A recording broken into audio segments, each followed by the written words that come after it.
Somebody said they saw you. The person you were kissing wasn't me, and I would never ask you. I just kept it to myself. I don't wanna know if you're playing me. Keep it on the low, 'cause my heart can't take it anymore. And if you're creeping, please don't let it show. Oh baby, I don't. দুজনে কিছুটা ঘনিষ্ঠ সময় কাটানোর পর তে বলল, cookie চলো খেয়ে আসি, অনেক রাত হয়েছে। তে I am too much tired. বেশি কিছু করিনি তো ডিনারে, শুধু নুডলস করেছি। চাঙ্কুক কিছু না বলে আমাকে জড়িয়ে ধরল।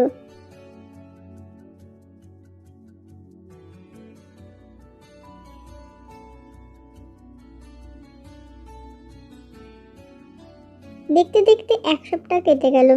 আমি প্রফেসর আরিমের সাথে শুধু ক্লাসে কাজ নিয়ে কথা বলি, আর আমাদের সম্পর্ক একজন টিচার আর স্টুডেন্টের মতনই ছিল। কুকি আমাকে কল বা টেক্সট করতো যখন আমি বাড়ি যেতাম দেরি করে, কারণ আমি লাইব্রেরিতে ওভারটাইম স্পেন্ড করতাম পড়াশোনার জন্য। আমি আমার স্টাডির পাশাপাশি একটা জব খুঁজতে লাগলাম, কারণ আমি কারোর টাকায় সারা জীবন চালাতে চাই না।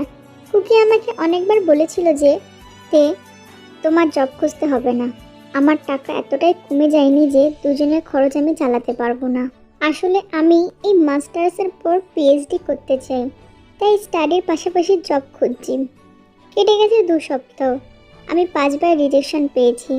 তাই চাকরির ওয়েবসাইটে স্ক্রল করছিলাম। স্ক্রল করতে করতে হঠাৎই একটা জিনিস আমার চোখে আসলো।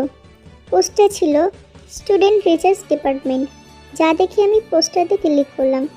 পোস্টে লেখা ছিল ইট ওয়াজ এভার এ অ্যাবাউট আর্ট। আমার বরাবরই ইচ্ছা ছিল মাস্টার্স কমপ্লিটের পর পিএইচডি করব।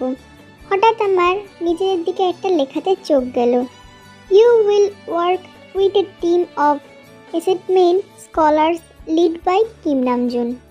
হোয়াট? আমি আনন্দিত হব না হতাশ হব বুঝতে পারছি না। এটা আমার জন্য পারফেক্ট ছিল, আমার ফিউচারে এটা কাজে লাগবে, কিন্তু কুকি তো আমাকে এটা করতে দেবে না। দিন কাটতে লাগলো, আমি এই ব্যাপারে কুকিকে কিছুই বলতে পারছিলাম না। ক্লাস শেষের পর আমি আর লিসা কফি খাচ্ছিলাম। কিরে তে, তোকে টেন্স দেখাচ্ছে? আমি একটা জব খুঁজি। ওয়াও তে, এটা ভালো খবর তো। তা তুই কেমন জব করবি?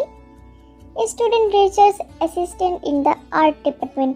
ওয়াও তে, তা পেয়েছিস তুই জবটা? আর এটা পেলে তো তোর পিএইচডি করতে হেল্প হবে। তুই কি অ্যাপ্লাই করতে চাচ্ছিস এখন? আমি মাথা নাড়ালাম। আর ইউ নার্ভাস তে? You know this team is led by our professor Kim Namju. What? আচ্ছা, এবার বুঝলাম তো টেনশন করার কারণ, জাংকুক, তাই তো? কিন্তু তে, এটা তোর ভবিষ্যতের কথা, একটু তো ভাব। আমি ভাবছি যে আজ প্রফেসর আরিমের সাথে এই বিষয়ে একটু কথা বলবো ক্লাস শেষে। দ্যাটস গ্রেট তে। তারপর আমরা ক্লাসের দিকে রওনা দিলাম। স্যার ক্লাস করাচ্ছেন, কিন্তু আমি মন দিতে পারছি না, কারণ তখন আমার মাথার মধ্যে চলছিল কিভাবে আমি প্রফেসর নামজুনের সাথে কথা বলবো। ভাবতে ভাবতে ক্লাসটা শেষ হয়। ওকে স্টুডেন্ট, আজকে ক্লাসটা এইটুকু। তারপর সবাই বেরিয়ে এলো, সাথে আমরাও। সবাই চলে যাওয়ার পর আমিও লিসাকে বললাম চলে যেতে। লিসা চলে যায়, আর আমি ক্লাসে প্রবেশ করে দেখি স্যার নিজের জিনিস গোছাচ্ছেন। হঠাৎই আমার দিকে চোখ যেতেই বললেন, কিছু ভুলে গেছো তে? আসলে স্যার, আপনার সাথে আমার কিছু ইম্পর্টেন্ট কথা ছিল। তিনি নিজের কাজ থামিয়ে বললেন, বলো। স্যার, আগে আপনি বসবেন তো? হ্যাঁ অবশ্যই, তুমিও বসো তে। আসলে স্যার, ছাত্র গবেষণা সহকারী চাকরি সম্পর্কে আমার একটু জানার ইচ্ছে ছিল। আর আমি অনলাইনে যে ওয়েবসাইটগুলো আছে সেখানে একটা জব অ্যাপ্লাই করতে চাই। ওহ, এটা শুনে ভালো লাগছে যে চাকরির পোস্টটা তোমার চোখে এসছে। তুমি তো নিশ্চয়ই পড়েছিলে যে আমি ওই জবটার জন্য টাইমও দিয়েছি। আচ্ছা, তাহলে এটা কত সময় ধরে চলবে স্যার? আমি এই গ্রুপ সম্পর্কে তোমাকে সবই বলবো। আমার একজন বিশ্বস্ত অ্যাসিস্ট্যান্ট আছে যার নাম Kim Seokjin. He is a very smart and kind person. Thank you sir আমার প্রশ্নের উত্তর দেওয়ার জন্য। আর কোনো সমস্যা থাকলে তুমি জিজ্ঞেস করতে পারো। না স্যার, আর কোনো আপাতত প্রশ্ন নেই। আর যদি পরে মনে পড়ে বা জানতে চাও তাহলে আমাকে মেল বক্সে একটা মেল দিও, আমি তোমার মেলের জন্য অপেক্ষা করব।